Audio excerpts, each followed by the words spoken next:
Bonjour! I hope y'all are doing amazing. I'm sorry I've been completely MIA for the past couple of months. I've been super busy finishing up exams and traveling all around Europe.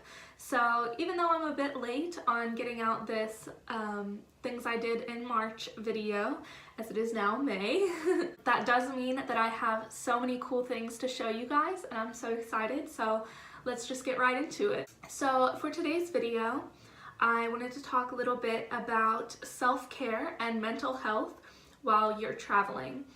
And I think this is kind of an overlooked topic because usually when people think of traveling, you're supposed to be on vacation. And a lot of people poke fun at the idea like, oh, I need a vacation from my vacation. But traveling is actually super exhausting.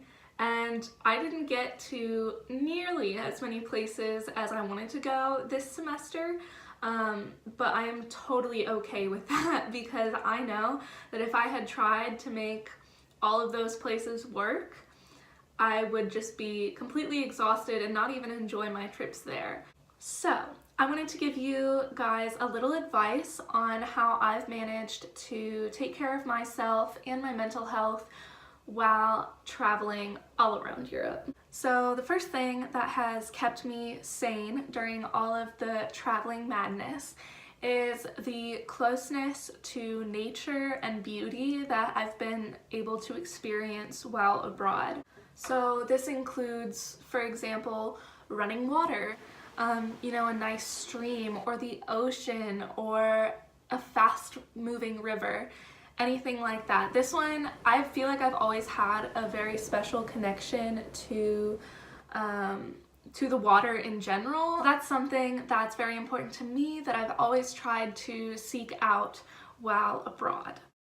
Another thing that kind of helps connect with nature and beauty is just being out in the sunshine and being active. Looking at all the different plants that exist in this biosphere, all the different colors, all the different types. It's really quite a beautiful thing to see, and also just makes you feel a bit closer with Mother Earth. And of course, when you're out in the sunshine, you're getting in that vitamin D as well. You can work on your tan a little if that's what you want to do. But I would warn, just to make sure that you know your limits while you're out in the sun being active. For example, when I went to Cinque Terre with a friend in Italy, we ended up accidentally hiking 2 mountains and we got to see some amazing views. We got to be out in the nature. We got to hear the birds singing, feel the earth, the strong, grounded earth under our feet. And it was a wonderful experience. But my friend, when we had stopped to eat dinner, suggested that we hike yet a 3rd mountain. And I said, no way. I was already pretty dead by like 1.5 mountains through. And so I knew I could not do another one, and I made sure to tell her that. The last thing that I found keeps me very in tune with beauty while I'm traveling is the presence of old buildings and going to visit those and really understanding the history there. I'm a huge history buff as well. So being able to connect with the things that happened there, with the sheer amount of years that such a building or such a landmark has been standing, is just like mind-blowing for me. And I think there is just a lot of beauty in the mere essence that something so old, so historical, can be preserved for so long. The next thing that I want to kind of give you some advice about is really connecting with your spirituality, because I believe that mental health and spiritual health are very, very closely connected. I am a Catholic born and raised, so some of these examples that I'm going to pull are kind of specific to me, but they definitely don't have to be, and they can be easily adapted for people of all religions, and even if you aren't religious. So the first thing that I found really helpful for increasing my spiritual health while traveling is just going to visit old churches, not even necessarily staying for mass, but just going again with the history and with just the beauty of churches, I think is really awesome. And for someone who is Catholic or Christian or religious, I feel like when you walk into a church, just like how you can feel the history of a place, I feel like for Christians and Catholics, when you walk into a church, you can feel the presence of God. And I think that's just so comforting to me. And I have been in so many churches across Europe at this point. I probably wouldn't even be able to count them all or tell you all of them that I've been to. Of course, one that really stands out is Notre Dame. And this was just 3 weeks before the fire happened at Notre Dame.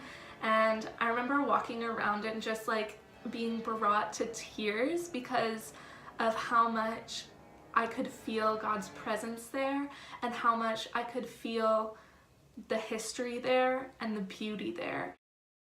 I also listen to a lot of podcasts and Christian music while I'm traveling and use it to kind of bring me into prayer. When you're on a bus for like 6 to 8 hours, there really isn't much to do or much that you really feel like doing, honestly. Other than just kind of introspection and that sort of thing. So I found that this has been a great time to bring me closer to God. Some podcasts that I have really enjoyed and that I feel really help me in my spiritual growth are the Catholic Feminist podcast, the Evangelista, which is kind of a Bible study of the Old Testament specifically, as well as Father Mike's homilies. And of course with Christian music, one of the artists I've been listening a lot to lately and have been really loving is Lauren Daigle. However, if you are just looking for some calm background music, maybe while you're working on notes and trying to study, or just like maybe you want to take a nap, just looking up coffee shop playlists or sleep playlists on Spotify, I found has been a wonderful background music that still kind of enhances my spirituality and my relationship with God. Podcasts for other religions and music for other religions, I'm sure you'd be able to find online if you Google. For non-religious people, even just looking up some meditations or some meditational music or sleep music is a good deal. The last point and suggestion that I want to make for you guys is that while you're being a tourist, you don't always have to do touristy things. For example, going shopping, eating, reading, those are some things that are fun to do wherever you are. Just do what you enjoy doing. You'll be in a different part of the world, you'll still be experiencing that culture, but you're still taking time for yourself to do something that you enjoy.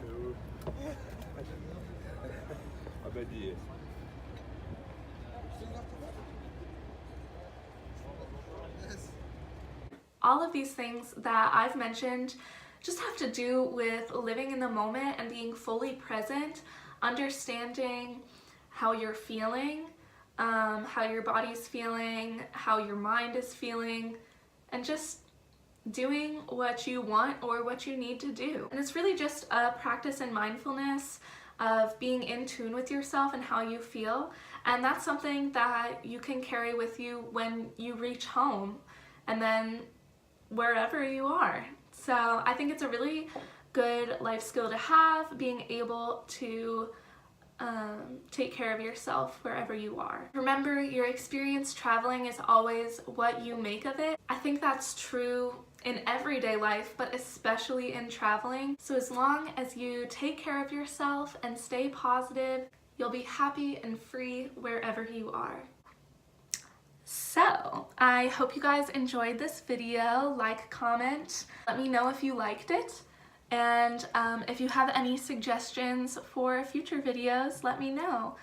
Don't forget to subscribe, and I would greatly appreciate it if you shared this video. A bientôt! I'll see you soon.